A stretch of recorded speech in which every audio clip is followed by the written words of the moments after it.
Friday's episode of Smackdown on Fox featuring Roman Reigns' 1,000-day Universal Championship reign celebration delivers huge ratings for Smackdown and WWE, delivering the highest 18 to 49 demographic number since Christmas Day in 2020. Plenty of details on that. Plus, when are we going to get Cody Rhodes versus Brock Lesnar free? We'll let you know which event has been rumored and reported. We're going to see the third match in their series. Plus, SummerSlam has delivered huge ticket sales already.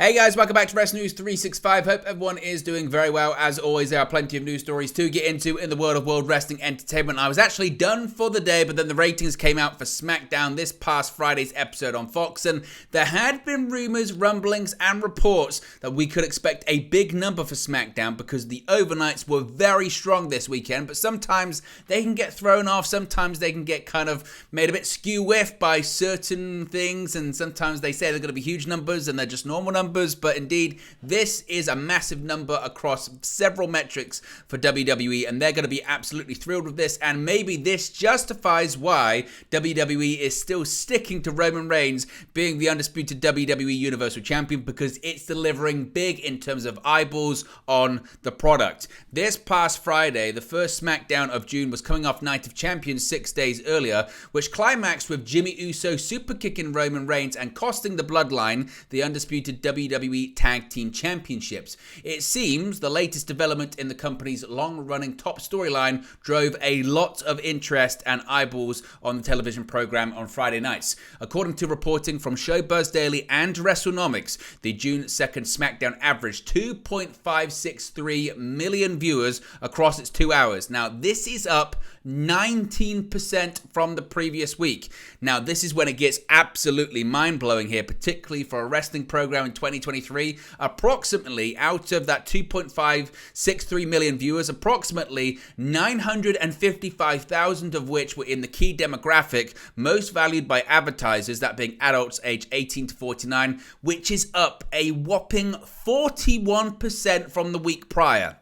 That latter figure, translates to a 0.73 rating in the 18 to 49 demo, making it far and away the top show in the demo on Friday among both cable originals and broadcast prime time. WWE dominating television on Friday nights.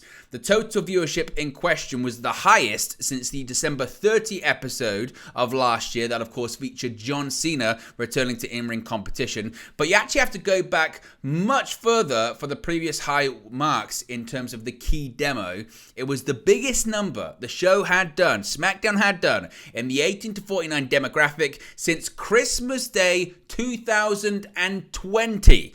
Which had, if you remember, a really strong NFL lead. And it wasn't because the program in question was that strong or great. It did have a Universal Championship Steel Cage match. It did have an Intercontinental Championship main event. But realistically, it had this big key demographic number because there was NFL football on. So people just kept the channel on. It was Christmas Day. So the fact that we're in June and it's delivering this huge rating, the biggest rating since Christmas Day 2020, is a very big deal.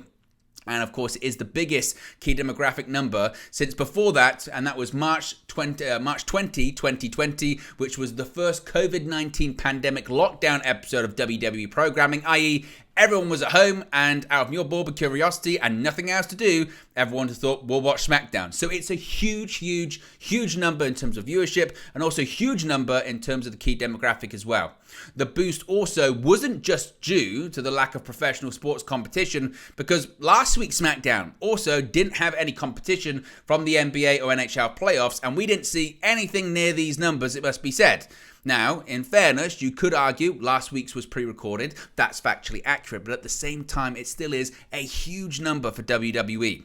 For a more extensive picture, the WrestleNomics Patreon page tracks how SmackDown did in various demographics in relation to the median of the prior 4 weeks' numbers. By that metric, every demographic was up significantly. The biggest percentage increase came in men aged 18 to 34, with a 60% jump over the median, followed by adults aged 18 to 34 at 53%.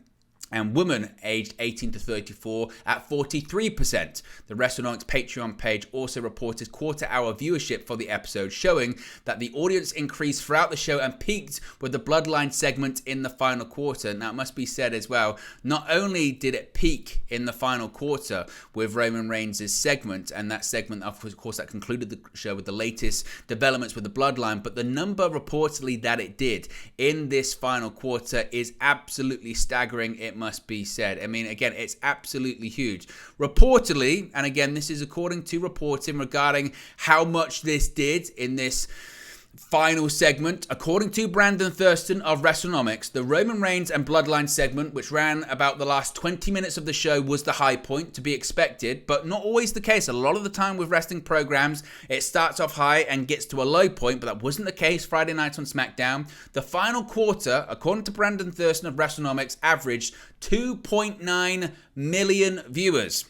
That is the highest of any quarter hour that Brandon Thurston of WrestleNomics has data for any wrestling show since early 2022. Again, we're talking big numbers for WWE, for SmackDown, and in particular, I guess, for Roman Reigns and the Bloodline story Friday night on SmackDown. So, what are your thoughts on this? What are your thoughts on this big overall viewership number that SmackDown has done on Fox? What are your thoughts on that massive key demographic number? And what are your thoughts as well that the final segment involving Roman Reigns and the Bloodline was nearly viewed by 3 million people, which in 2023, for any program that isn't sports or cable news, is a really big deal. What are your thoughts on all of it? Let me know your thoughts, as always, in the comment section below regarding that. Now, quite interestingly, Sami Zayn was asked about the Bloodline story, and I guess he's kind of right when you look at these ratings, but he was asked before these ratings came out how long the Bloodline story could go on for, and he said it could be extended for years if WWE handled it properly. Sami Zayn may finally be done with the Bloodline, of course, after he and Kevin Owens defeated Roman Reigns and Solo Sikoa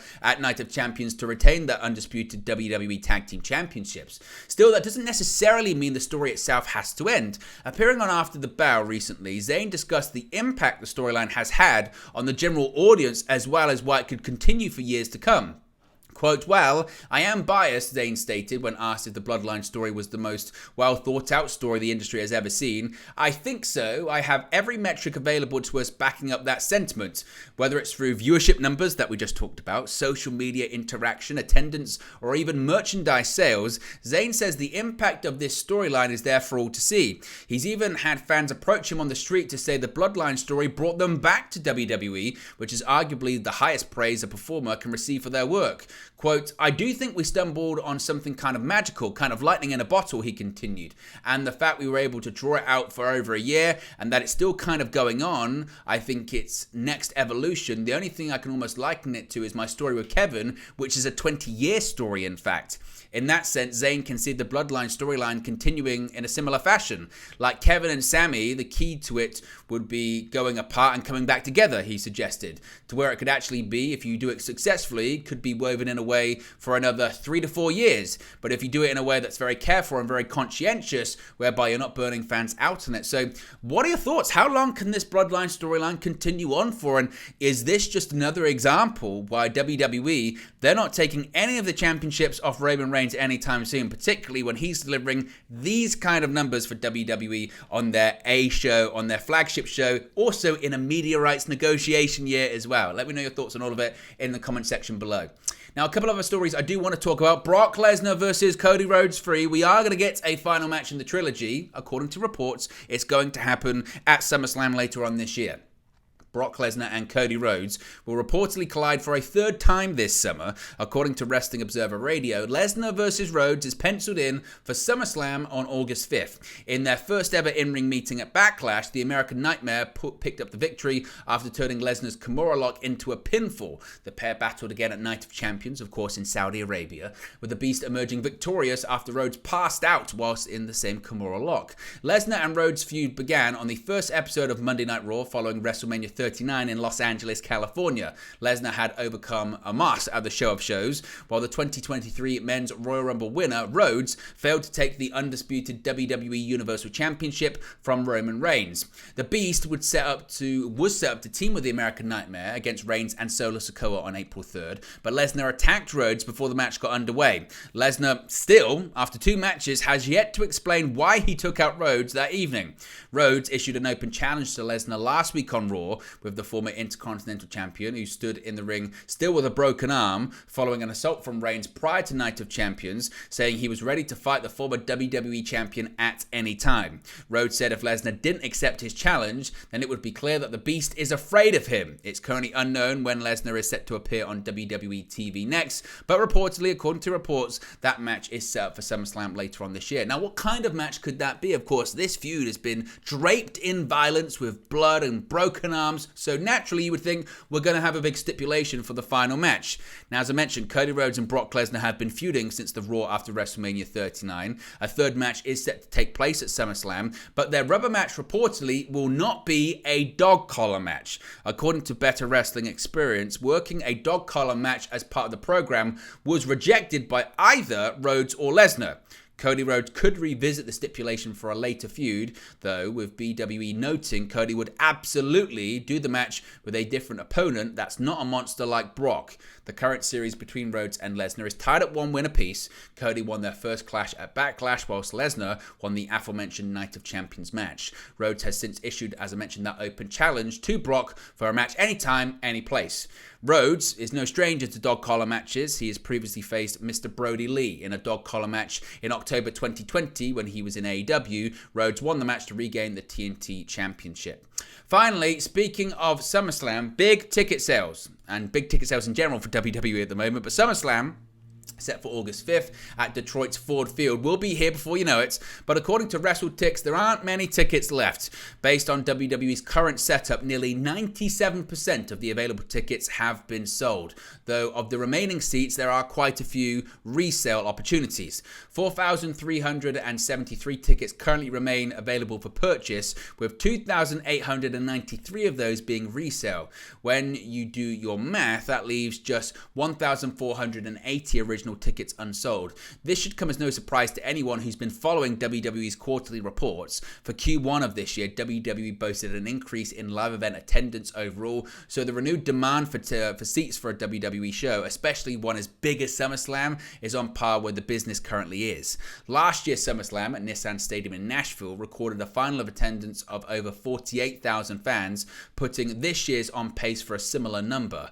In early May, WWE was looking into opening up other areas of Ford Field in response to how quickly ticket sales were moving, all without one announced or confirmed match for the card. However, undisputed WWE Universal Champion Roman Reigns is expected to be a part of the show. Additionally, a match pitting Becky Lynch versus Trish Stratus had been earmarked for the end of August. If that still holds true, the bout would serve as a rematch to the Night of Champions affair, won by Stratus, obviously. Lastly, Cody Rhodes and Brock Lesnar each have one victory in their current feud, and has set the table for their likely conclusion in Detroit to this trilogy of matches. So you already know you're probably going to get Becky Lynch versus Trish, Cody versus Brock, and an undisputed WWE Universal Championship match, you would think, as well. But as of right now, no match has been announced, but still a ton of tickets has been sold. So there you go, guys. It's the latest WWE news for you. Be sure to smash a like on the like button. Be sure to subscribe, bottom right hand corner. Let me know your thoughts, as always, in the comment section below, and I'll speak to you again very, very soon. Hey guys, thank you for watching, listening, streaming, or however you come across this video today. Be sure to click on the video on the right there to watch our next video, or click the bottom there to subscribe, or the bottom right hand corner. Thank you very much, and I'll speak to you again very soon.